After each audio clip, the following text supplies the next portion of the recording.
በስመ አብ ወወልድ ወመንፈስ ቅዱስ አሃዱ አምላክ አሜን። ክቡራን ክቡራት በእግዚአብሔር ስም እንደምን አላችሁ? እንኳን ለተቀደሰችው ጾም በድጋሚ አደረሳችሁ አደረሰን። ዘወረደን ጨርሰን አሁን ቅድስት ገብተናል። ቅድስት ማለት ደግሞ ልዩ ማለት ነው። ለጌታ ጾም የመጀመሪያ ነች፣ ለዘወረደ ሁለተኛ ነች።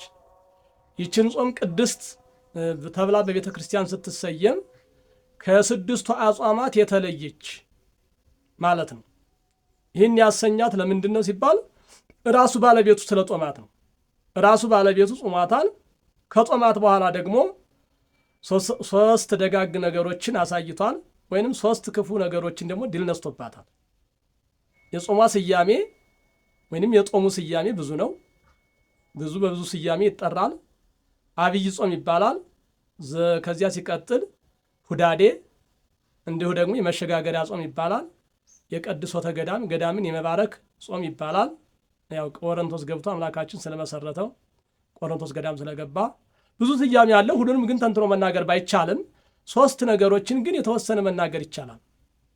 ሶስት ነገሮች ከጾሙ በኋላ የተደረጉ አምላካችን ኢየሱስ ክርስቶስ እንደ ጾመ ሶስት ሰይጣን በፍቅረ ነዋይ በስስት በትዕቢት ድል ሊነሳው መጥቷል። ፍጡር መስሎት ሩቅ ብእሲ መስሎት፣ ግን መድኃኔ ዓለም ኢየሱስ ክርስቶስ በትዕቢት በፍቅረ ነዋይ ቢመጣበት በጸሊአ ነዋይ ድል ነስቶታል። ጸሊአ ነዋይ ማለት ገንዘብ መጥላት ማለት ነው። ሰይጣን ገንዘብ ሊያስወድደው በገንዘብ ሊያሳስተው ነበር የመጣው። ምክንያቱም ሰው ብዙ ጊዜ ሲስት የሚታየው ሃይማኖቱን ሲቀይር የሚታየው ከገንዘብ አንጻር የተነሳ ነው።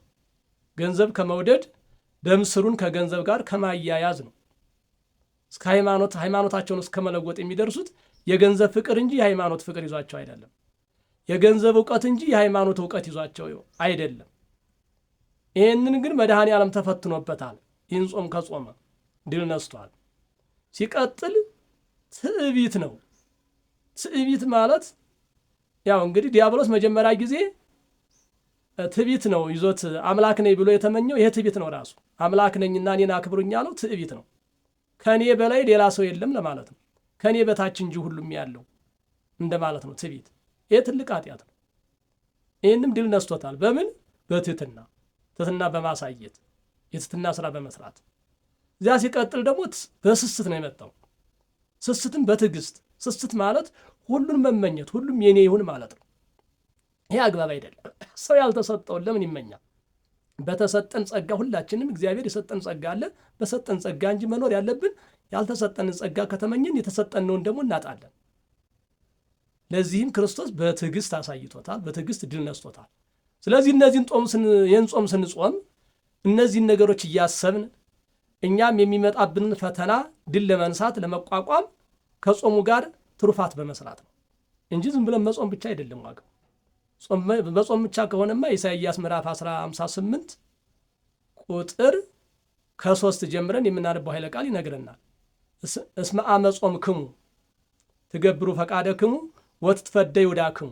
በምትጾሙበት ጊዜ የራሳችሁን ፈቃድ ነው የምታደርጉትና ፍዳ ትቀበላላችሁ ነው ያለው።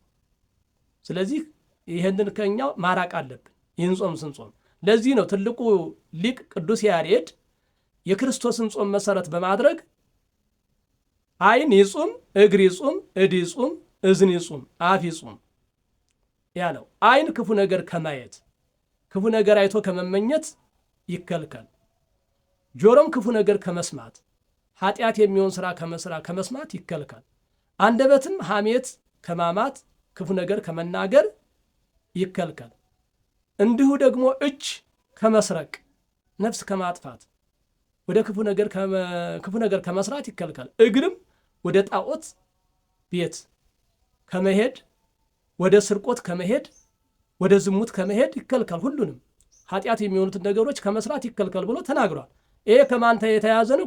ከወንጌሉ ጋር የተያዘ ነው። ክርስቶስ ከሰራው ስራ ጋር አያይዞ ነው ቅዱስ ያሬድ የተናገረው። ይህንን ማቴዎስ ምዕራፍ 4 ይዘን ስናነብ እናገኘዋለን። እንዲሁም ምዕራፍ 6:16 ላይም አለ።